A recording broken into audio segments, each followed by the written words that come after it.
करवा चौथ व्रत की आप सभी भक्तों को हार्दिक शुभकामनाएं। करवा माता की कृपा से हम सभी को अखंड सौभाग्य की प्राप्ति हो। और आज की वीडियो में आप सुनेंगे करवा चौथ व्रत की कथा। एक बार महादेव जी पार्वती सहित नर्मदा के तट पर गए। वहां एक सुंदर स्थान पर पार्वती जी ने महादेव जी के साथ चौपड़ खेलने की इच्छा व्यक्त की। तब शिव जी ने कहा, हमारी हार जीत का साक्षी कौन होगा। अब पार्वती जी ने तत्काल ही वहां की एक घास के तिनके बटोरकर एक पुतला बनाया और उसमें प्राण प्रतिष्ठा करके उससे कहा कि बेटा, हम चौपड़ खेलना चाहते हैं, किंतु यहाँ हार और जीत का साक्षी कोई नहीं है। इसलिए खेल के अंत में तुम हमारी हार जीत के साक्षी होकर बताना कि हम में से कौन जीता और कौन हारा। खेल आरंभ हुआ। दैव योग से तीनों बार पार्वती जी ही जीती, लेकिन जब अंत में बालक से हार जीत का निर्णय कराया गया तो उसने तो महादेव जी को ही विजयी बताया। परिणामतः पार्वती जी ने क्रुद्ध होकर उसे एक पांव से लंगड़ा होने और वहां कीचड़ में पड़ा रहकर दुख भोगने का शाप दे दिया। अब बालक ने विनम्रता पूर्वक कहा, माँ, मुझसे अज्ञानवश ऐसा हो गया।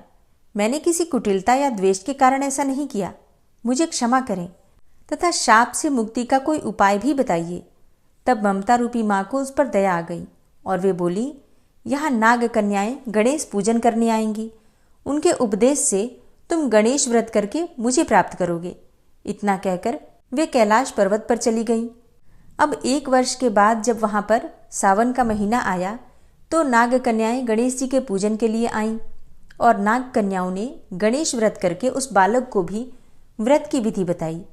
उसके बाद बालक ने 12 दिन तक श्री गणेश जी का व्रत किया। तब गणेश जी ने उसे दर्शन देकर कहा कि मैं तुम्हारे व्रत से बहुत प्रसन्न हूँ, मनोवांछित वर मांगो। बालक बोला, भगवान, मेरे पाँव में इतनी शक्ति दे दो कि मैं कैलाश पर्वत पर अपने माता पिता के पास पहुंच सकूं और वे मुझ पर प्रसन्न हो जाएं। गणेश जी ने उसे वरदान दिया और तथास्तु कहकर अंतर्ध्यान हो गए। वरदान पाकर वह बालक भगवान शिव जी के चरणों में पहुंच गया।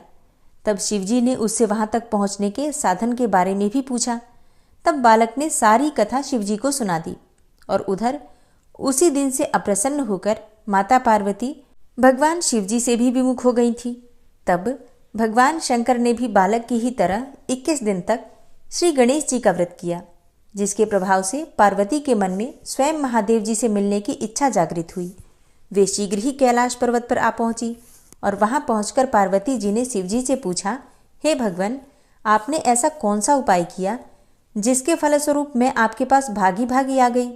तब शिव जी ने गणेश जी के व्रत का इतिहास उनसे कह दिया और इसके बाद माता पार्वती ने अपने पुत्र कार्तिकेय से मिलने की इच्छा से 21 दिन तक 21-21 की संख्या में दूर्वा, पुष्प तथा लड्डुओं से गणेश जी का पूजन किया। 21वें दिन कार्तिकेय स्वयं ही पार्वती जी से आ मिले। उन्होंने भी माँ के मुख से इस व्रत का महात्म्य सुना और व्रत किया। भगवान गणेश का व्रत करना, उनकी पूजा करना और उनकी पूजा में दूर्वा अर्पित करना, इससे भगवान गणेश अत्यंत प्रसन्न हो जाते हैं और हर प्रकार की कामना को पूर्ण कर देते हैं। करवा चौथ व्रत की पौराणिक कथा के अनुसार बहुत समय पहले की बात है। एक साहूकार के 7 बेटे थे और उनकी एक बेटी थी जिसका नाम था करवा।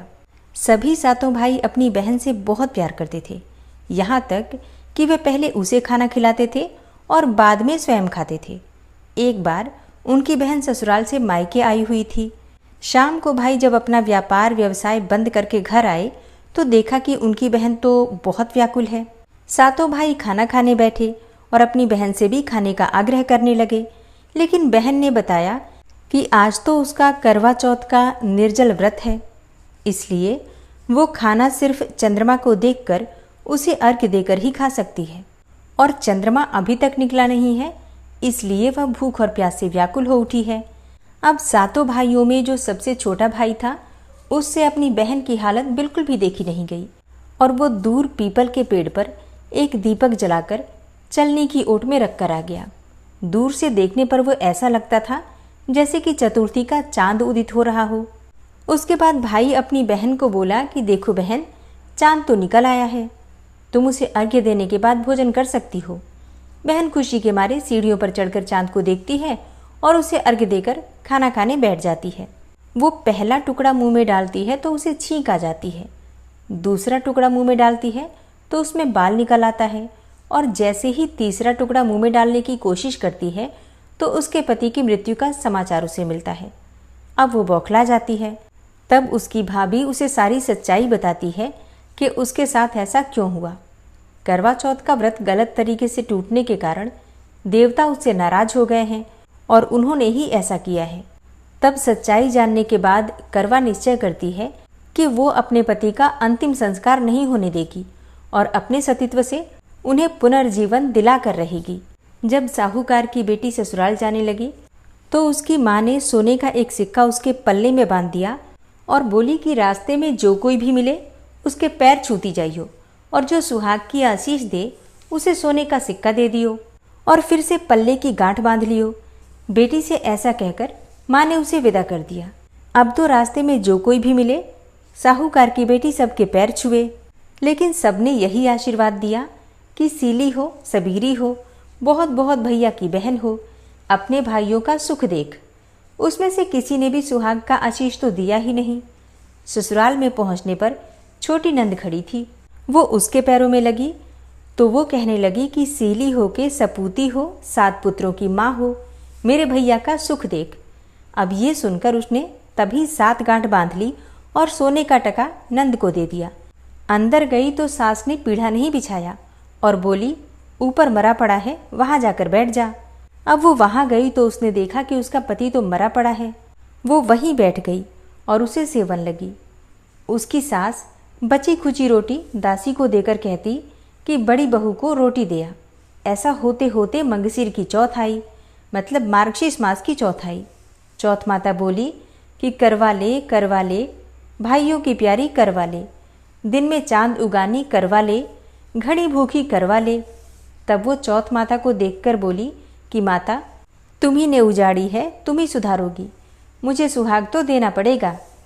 चौथ माता ने कहा कि पौष की चौथ आएगी, जो मेरे से बड़ी है वो तुझे सुहाग देगी।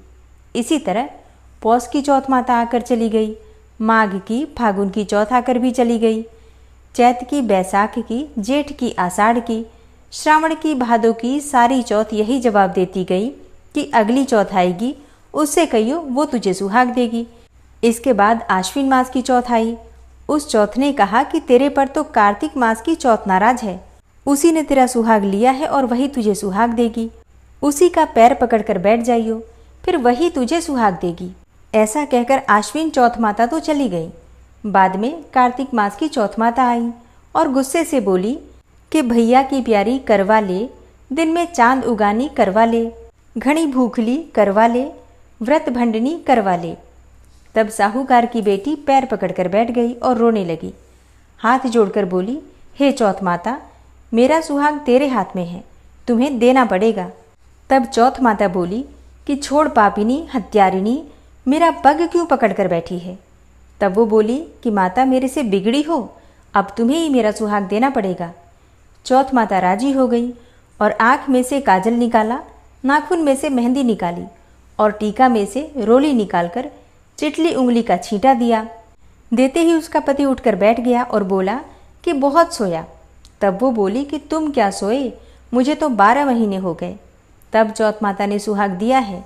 तब उसका पति बोला कि चौथ माता का उजमन कर। तब उसने चौथ माता की कहानी सुनी, करवा मिंसा, खूब चूरमा किया। फिर दोनों पति पत्नी जीम कर चौपड़ पासा खेलने लगे। तभी नीचे से उसकी सास ने रोटी भेजी तो दासी ने आकर कहा कि वो दोनों तो चौपड़ पासा खेल रहे हैं। सास देखकर खुश हो गई और बोली, क्या बात हुई। वो बोली कि मेरे तो चौथ माता आई हैं। ऐसा कहकर वो सास के पैर लगी और सारी नगरी में ढिंढोरा पिटवा दिया कि चाहे सुहागिन हो या फिर बेटे की माँ हो, सब कोई चौथ का व्रत करो। 13 चौथ करो, नहीं तो 4 करो, नहीं तो 2 चौथ तो जरूर करो। हे चौथ माता, जैसे साहूकार की बेटी को सुहाग दिया वैसा सबको दियो, हमें भी दियो। कहते सुनते हुंकारा भरते को, अपने सारे परिवार को सुहाग दियो। तो अब प्रेम से जयकारा लगाइए, करवा माता की जय। उम्मीद करती हूँ ये वीडियो आपके लिए उपयोगी होगी। इसके अलावा अगर आपका कोई प्रश्न हो तो कमेंट बॉक्स में ज़रूर लिख दीजिए।